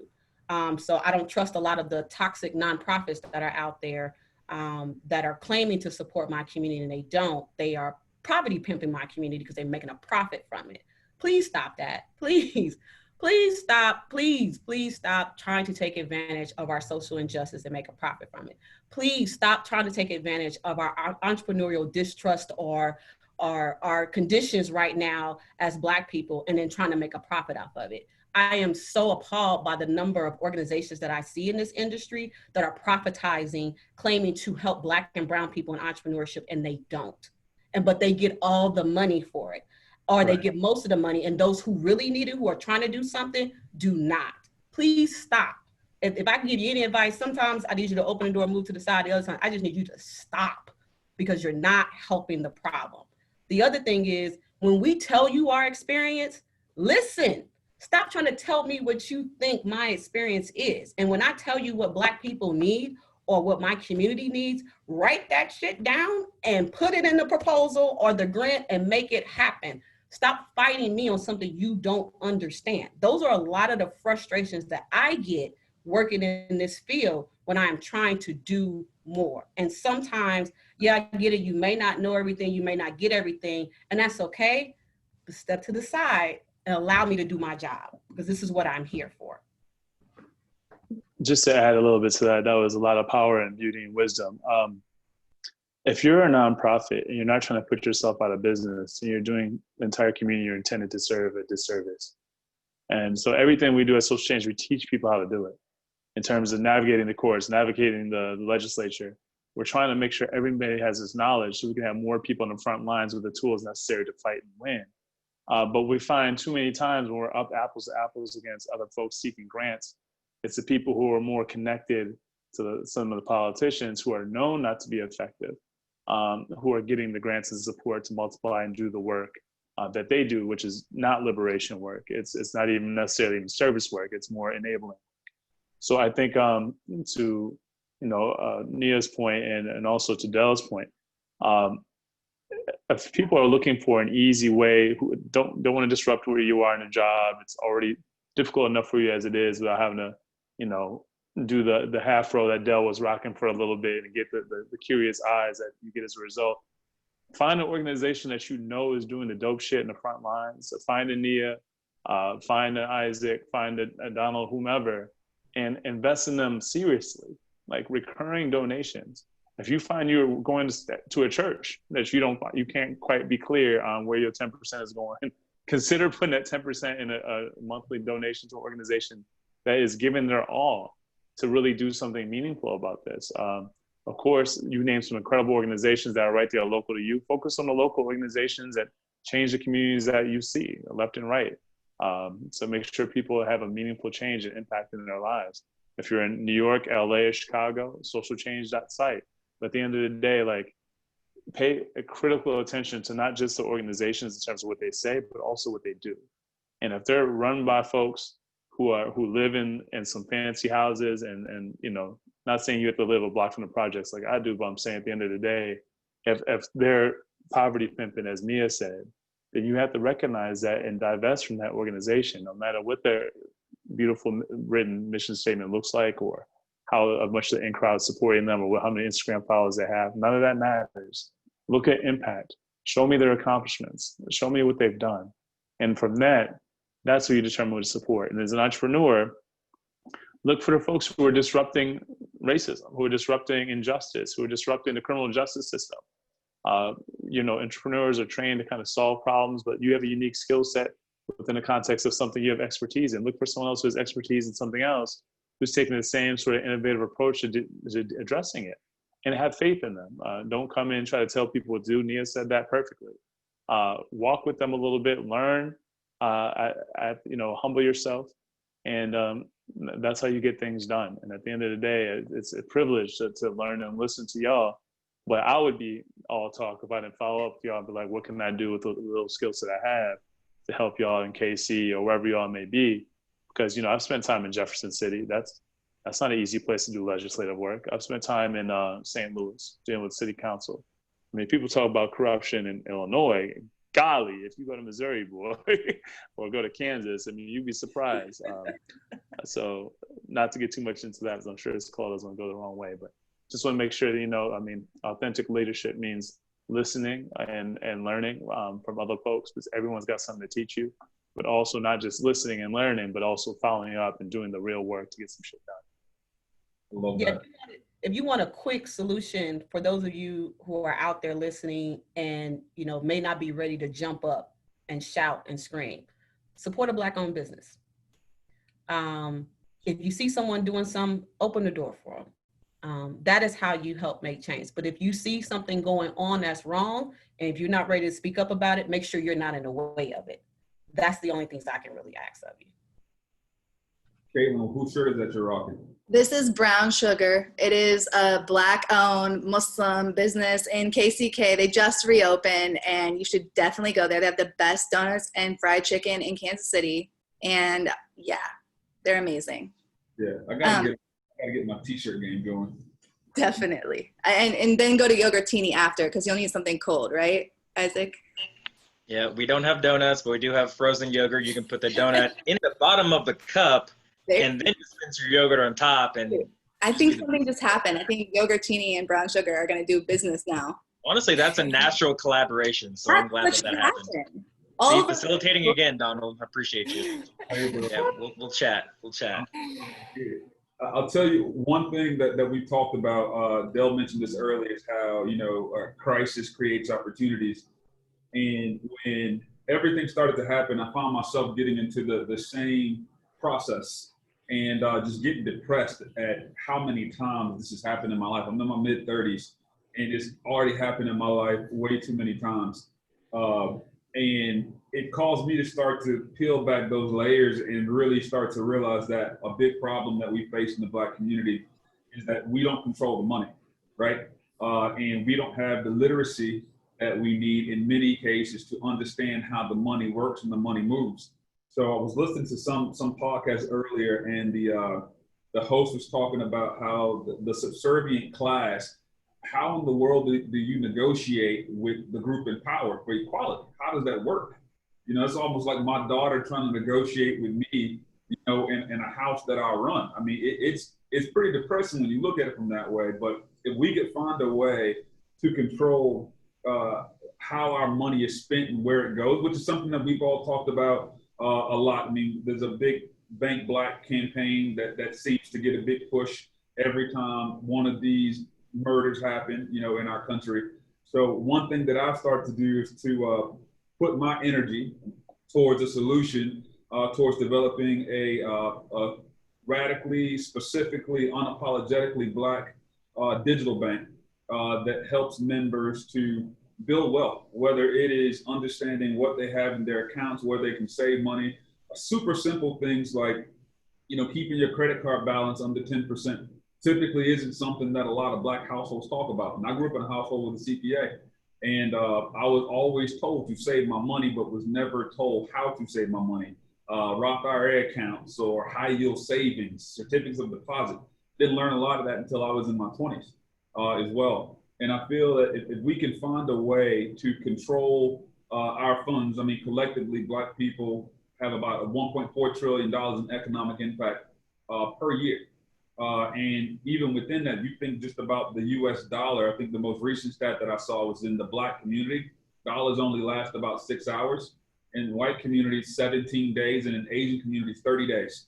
So our dollar, in many cases, never stays in our community, which means we're not able to build the wealth that we need to do as well. So that's one solution that I'm working on, one of many that are needed. And I've been having several conversations with entrepreneurs to put their focus into solutions. I mean, a lot of people right now are still hurting, and Dale referenced this earlier too. You have to be respectful of people feeling the need to educate and kind of get their feelings out. But I want just as much energy from our community focused on things we can do for ourselves. I think that's really important. I mean, I would love the government, local, statewide, and federal to do the right things. But at the same time, we can't keep waiting. We've been waiting for a very long time, and we still see a lot of the same systemic things happening as well. So that kind of moves to the next thing, just about just any organizations or entrepreneurs that are working on programs or that have solutions that are working towards that goal. Would love to hear about some of those, or if any of you all are working on programs that might be helping us towards some of these goals that we want to reach as well. We'd like to open the floor for that. Before we get to that question, can I extend your metaphor, Donald? Like, you used the metaphor. Well, first of all, I'm glad you somebody finally talked about the concept of power. I don't like the term anti-racism. I prefer the term Black power, because that's really what we're talking about. Like, we disassembled that word from any conversation around race since the 70s. And for the life of me, well, I understand why, but that is ultimately what we're talking about. And oftentimes when you're oppressed, you have to make explicit other things do implicitly, right? So you have to make explicit the fact that this is about power. It's about the acquisition and utilization of power, because according to Max Weber, power is the ability to do what you want, even if somebody else doesn't want you to do it. I'm paraphrasing, and so I want you to extend Donald's metaphor about negotiating with his daughter. Now, she does not really have certain forms of power, but potentially, if she wants to get her way, what is she going to do? She's going to cry.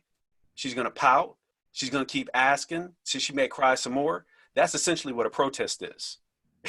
So because she can't negotiate equally or negotiate from a position of relative strength, then the only thing that she has left to do is to use what she has at her disposal, which is making a noise to either force him to discipline her, which we've seen with police, or to accommodate her, which we've seen by certain rules and laws passed, because there's no real peer-to-peer power. So that's what we're seeing with protests and riots, right? We're seeing the equivalent of that father-daughter relationship in the marketplace. What we need to do is pivot towards how do we get to enough relative power so that, yes, you may beat me up, but you're walking home with a very extensive limb. And that may cause you to think about it next time if you don't want another limb. You may win this one for sure, but it's not without consequence.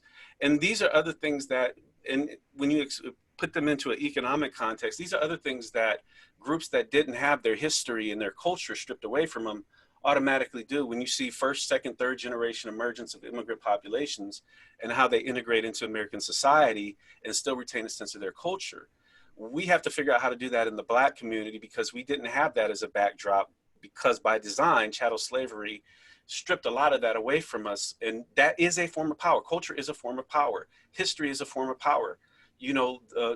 Rites of passage and other things that go on in these other cultures is a form of power, and a lot of that was taken away from us. So we got to keep power at the forefront. It's not necessarily about anti-racism. That's a pathway to get to a destination. The destination is power, and the intermediary process is the reduction or elimination of racism to get there. Can I just say something to what Dell's talked a lot about, like financial stuff, and in economics, and Donald, you and I talked about like the economic situation before, and I was reading a study that was actually saying how there in America, like most economists are like white and like white men. And so there is a huge problem. Deli, you might have actually written that paper. I don't know, but there's such a lack of that. And then also they experience so much racism and pushback when they are in that area, in that arena. So that's a problem too. We need to like focus as entrepreneurs, because economic policy affects us. We need to focus on like fixing that, fixing the economy problem, that we don't have more diversity in that, and who's making these rules and policies. And then Del also said that we don't really have like something, a philosophy or something, but you mentioned Elijah Muhammad and Malcolm, and both of them, they came from, it was the nation, but Islam is even at the root of the nation, right? And in Islam, we have this, it's kind of like tithing from a church, which Todd mentioned, the 10%, you don't know where it's going. It was like you get the crumbs, So we have it, it's called zakat. And what it means, it's the Arabic word, but it literally means to purify your wealth. And it's 2.5% of your remaining wealth. And so this BC startup, amazing Muslim guy who started like multiple businesses, he started this thing called Zakatify. And basically what it allows you to do is to like direct these funds exactly where you want them to go. And it can be like a Kansas City fund. And you basically of your wealth. So not of like your income, but of your actual like wealth that you have. So after you've paid for housing and food and everything, what's left over? And so I feel like there are some policies that we can take from cultures that are not centered on whiteness, which Islam is not culture, it's a religion, but it is not centered on whiteness. It came before whiteness was even like a thing, because it's a construct, right?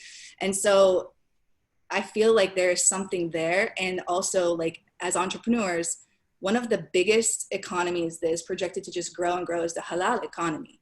And the halal economy is not just about food, it's about everything that is encompassed in the Islamic lifestyle.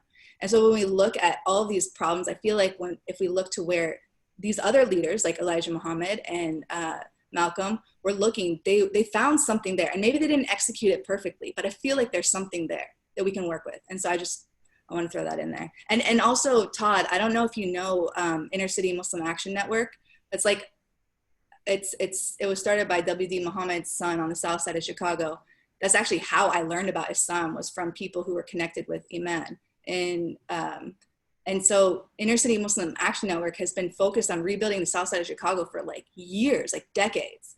And if we had something like that in Kansas City, that could help. And it's about empowering entrepreneurs, empowering people to do social things so that they can get back. But I don't know, I just think there's something there. I just wanted to throw it out there because I have that information and I wanted to share it with you. It seemed relevant to what Del was saying.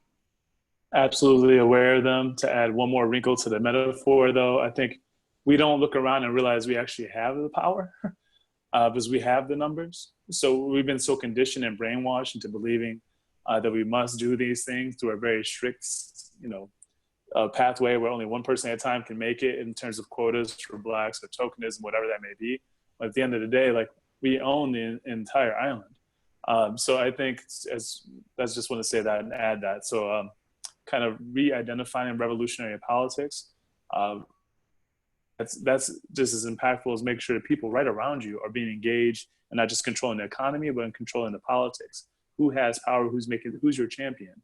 And right now, I mean, there's not a black community I've been to in the States or even outside of the States where you don't have people who are serving as elected officials, as the leaders, who are completely failing us and taking all the bribes, all the issues that we're dealing with and just, brush them under the rug.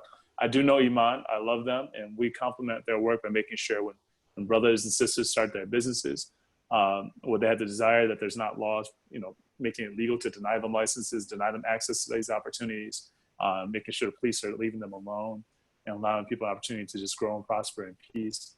So that's an incredible example of an organization. I'll make sure I put their information in the comments so people can find them as well. Oh shit, no, sorry. So Zakatify. So we just worked with an organization called Zakat Foundation, and they're dope, and they're really committed. It's okay. The Zakat Foundation is also awesome, but Zakatify is like fintech, so it's like closer to what like Donald is working on. I think with the back. What is it called, Donald? I'm sorry. Neobank, digital bank. Yeah. Yep. Which is awesome. Can also just a question for the white people, Adam and sorry, also fellow white people. I'm also white. Just wanted to clarify that. I'm not trying to pass myself off as a minority at all. It just happens to be my faith. So can we like use your bank, even though it is specifically for Black people? Can we invest in that by using your bank? Donald? Oh, my bank. Oh, well, so yes. Okay, now I get it. You Yeah. specifically. Well, yeah, I mean, so we can't stop anybody from joining. I mean, I just know a lot of the Black community, we don't trust financial institutions for reasons that we've heard earlier. I believe that the big four banks have been fined nearly $4 billion for discriminatory practices over the years. And yet and still the majority of the Black community still banks there because we have not had very many good options. That's something that we're looking to help people direct their funds. You know, it's all knowledge is power, right? So during the big bank Black movements, I mean, there are some Black banks here in the U.S. and they've been struggling. They've been having a pretty difficult time, you know, over the years. So we are accepting anyone that wants to have a deposit account with Tint. We'll gladly accept it, but just know that any funds that are developed and used from the funds you deposit will be used towards helping to erase the wealth gap and adjust equity the way things need to be. So yeah, happy to take your money, Caitlin. Great. We'll talk. On that same note, guys, so I know we've talked about Nia, using real estate as a way to build wealth. I mean, big focus for me is erasing that wealth gap. I mean, the most recent stat on that, and Dale, you might have more up-to-date numbers, is the average Caucasian family is at about $171,000. And the average Black family is right now, I believe, 16 to 17,000. And Nia, I know you had a report about that recently that shows in a few years that's going to be zero. Well, Black people are the only group on the path of having zero to negative wealth by, I think it said 2082 or 2052, I believe is what the report said. So Nia, am I wrong that number of Black wealth has doubled in the last 4 or 5 years? Because I thought it used to be around 6,000. It's just think about it. Every pandemic, every recession, everything hurts us 10 times more than it will hurt you. And it creates a bigger gap. So I can only imagine what we're going to come out of this with as far as the gap goes. So which also tells me, and what I try to tell other people, like what's changed since, you know, now with COVID-19? Not a damn thing. That we still have the same things that we've been trying to do before for Black businesses that we are definitely trying to do now is heightened.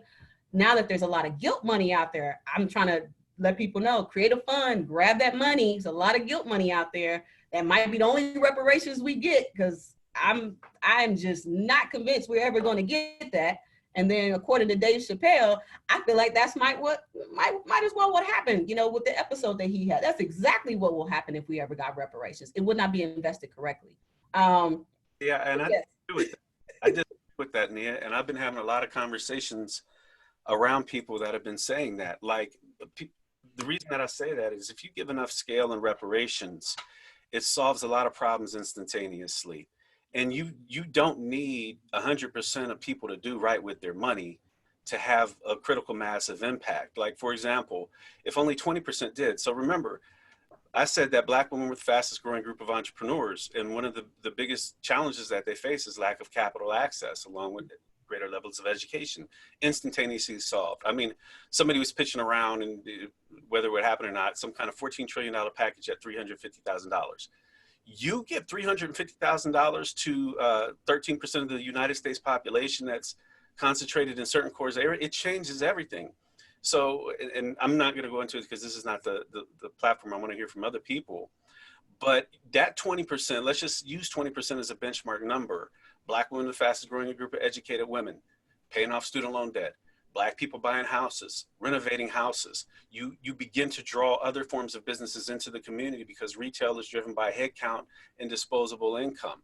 You start paying off past child support. You pay for bonds and better lawyers so you don't go to prison. All of these things happen at the same time simultaneously. So I don't want a voucher for education. I don't want a voucher for food. Cut me a check, maybe give me a meal too, and I'll be good. I can't disagree with that. Yeah, but so I think that's a good idea, but that will just bring it up to like equal, right? It doesn't account for all of the like still things that like are you could have gotten. Like the opportunity cost of you not having the generational wealth is that like, yeah, we bring you back up to like what you should have gotten, but it doesn't say what your potential, your missed potential, right? So I feel like it has to go a step further than just doing like the check or something. There has to be then disproportionate favor to Black Americans for like at least however many years it was bad, right? Like where if, you know, redlining happened, okay, so it costs a non-Black person $1,500, and it's not looked at as discriminatory because it's a I don't know. But so say if a house costs like $5,000 in this area, if you're Black, it's only $1,000 because we were mistreated for so long. So it has to go like make it equal and then more. But that wouldn't address the depreciation in property value. That's the thing that happens in Kansas City. Because So yeah, of the dividing line, my house is far less than a house that was priced at the same time in the 1960s or so, or whenever it was. So I can buy a house, but I still won't have the value or equity into that home until the policies change or whatever is making it so that my house is less than the house over here on the other side of the street. I agree with you. There's some things that need to change on that. And I agree with you, Dale, with yes, if we just looked at 20% making an impact, probably so, but there's so much money that's going to get wasted and it's going to get thrown out. And that's so much that's going to get blocked, or maybe doors that might be open temporarily just to take my money back. right. So those are my other concerns about it. The redlining of the houses and stuff that's written into the deed, and those are not enforceable anymore, but they're still written there. And so then the banks still like won't finance them or appraise them for as much. Is that kind of the case? I'm not for sure what it is. Again, I was doing my research for the JC Nichols stuff, and again, just was able to find that information to show that there's the depreciation in the value because of one street. But those houses still rent for like the same rent price that all the other houses do. So it's, you know, it's like a $20,000 house, but you rent it for $1,000 a month. Isn't that crazy? $800 is the Section 8 housing voucher. It's like $800. Mm-hmm. And that house is valued at $20,000, but it's being rented for $800 a month. It's insane. If you do reparations, be very strategic about it, Dale. Let me know when they give you that check. Give me a check. I want some guilt money too. Give me some of that guilt money. I'll take a check, cash. All I have to run, I'm actually doing that Porterhouse, doing that event with Porterhouse in a minute. I would like to say it's great to meet all of you I didn't already know. Definitely stay connected. If there's ways that I can support you, whether personally or through the Fed, you know, make sure you let me know. My pipeline people, feel free to, you know, share with them my email. And hopefully when things open up, we can hang out in Kansas City again. You know, I can go get some yogurt, you know, go get some, y'all know I'm an eater, and preferably it's buffet. So Isaac, if you can make a yogurt buffet, even better. Anyway, I love you all. Keep working hard, and let's stay connected. Thank you. Well, thank you, man. Appreciate you, man. Nice meeting you. Yeah, I think that is a good opportunity for us to, given the time, start to wrap this up and just, you know, I'll let Donald speak as well. I just wanted to say thank you. Del, I loved his perspective. I can't wait to connect with him after this, but the honesty and the beginnings of a conversation, and just sharing, Nia, your heart and your passion and your willingness to just speak openly and honestly was so valuable and appreciated. And I'm really looking forward to connecting with you after this and continuing conversations. Caitlin, you as well, Adam, Todd, Nate. I mean, Isaac, I'm blown away by the opportunity just to hear from everyone and hear different perspectives and how we can all come together and staying focused on how we as entrepreneurs and how we as members of the community can come together. And while this is only a first step in a first conversation, I appreciate everyone who was on here and willing to be a part of it. And Donald, I'm going to hand it off to you to finish wrapping us up. Yeah, for those in the audience who thought I was joking when I said super smart people and Donald, now you see it wasn't They want you to run for office, my friend. I'll support whoever does. I think we have plenty of people here that can do the job that I would definitely support. I echo what you said, Melissa, as well. This has been invigorating for me, because, I'm in a panel with people who are also thinking about solutions. And I think that is the most important thing that we can all focus on right now, but then also doing our little part to keep our little bubble so that when this event happens next time that we are moving the needle as well, and doing our best to teach the next person as well. And appreciate you all for jumping on. And I also want to open up the floor to you guys for any final thoughts as well. You have the floor. I don't want to go last, so I'm going to go first, if that's okay. This has been really cool. I learn every single time, and I echo Donald's comment about being the dumbest guy in the room, because Dell especially, wow, that guy is sharp. But everybody here is, but he was really impressive. I just want to say that I know I'm just one guy, but I know that it's going to take people who look like me to be pushing for some of these things, and I'm not going to quit. But just as important than that is, call it COVID, call it whatever, I don't care. The fact of the matter is, I have people who I never thought in the world would reach out to me and want to learn how they can be better in this conversation. And these are people with access and influence, and I'm thankful for that. And it might not change instantly, and I think we got to view this as a long game. I also think it's important to acknowledge some of the progress we have made over the last 50 years. And we have to understand, and I can't imagine, because I'm a white male, I'm a pretty lucky guy.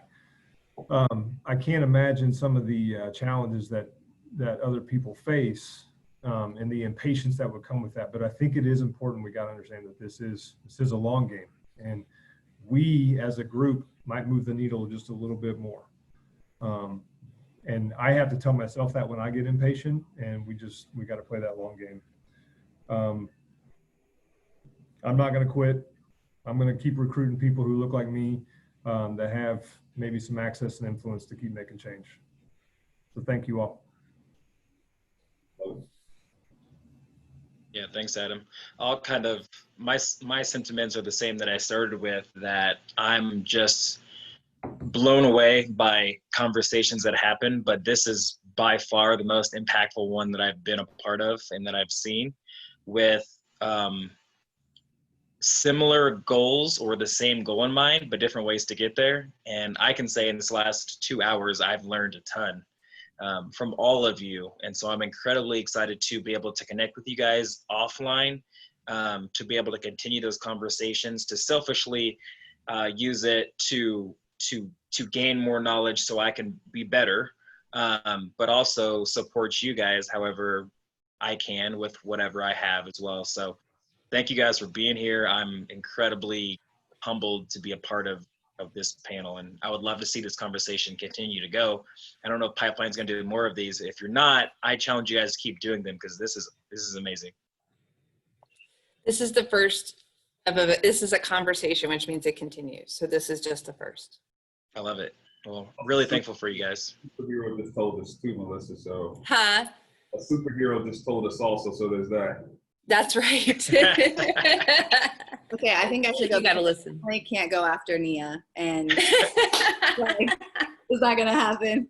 So yeah, thank you, everybody. Thank you, Donald, for asking me. I am definitely the person who learned the most in this conversation. You guys are all amazing, and I'm inspired by all of you. Thank you for sharing your thoughts and everything. I just want to say, as a white person to any white person watching this, we always have work to do, and nothing we ever do is ever going to be enough. And that's okay. That's the point. Like, we just acknowledging that it's never going to be enough. So just do your best and do the work. And yeah, surround yourself with people and open the door and listen. And I'm going to stop talking now.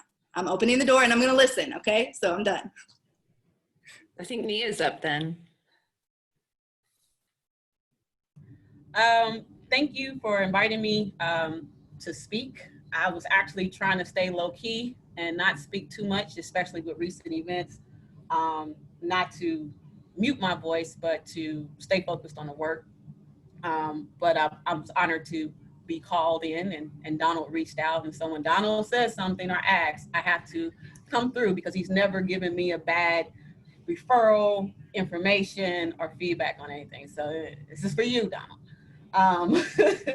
Also, again, shout out to all the business owners who are out there making some impact. Like I said, with Made Mob, I really appreciate and respect them being an ally to my community and doing the things that they're doing to help with mental health. I saw that my boss, Rick Usher, was on here. Shout out to Rick Usher for giving me this opportunity and being the person who opened the door for me. And yes, I'm not the easiest person to handle. I am very vocal, but he is very patient with me and has allowed me to, the door that he opened has allowed me a lot of opportunity to see, to bring things to the table, and he definitely listens and responds to that. So I want to make sure I just give him a shout out and show my respects and how much I appreciate that. No, I will not be running for office for 2020. I am not interested. I can get behind that. I love my job. I like working on this side. I'm just now getting my father to be okay with it because he was not happy with me leaving. But now that he sees what I am doing, he is very proud. And so I'm super excited about that. And so I'm so happy to have connected with you guys on here. For the new folks that I haven't had a chance to meet. And Isaac, we've met each other in passing. I've supported by buying the protein pods that you had, and was telling everybody else I knew about it, and was just also super excited to see your article in Startland News, and saw that it was one of the most read articles that they had ever published. And so I appreciate you being a voice and giving your experience and being honest about it.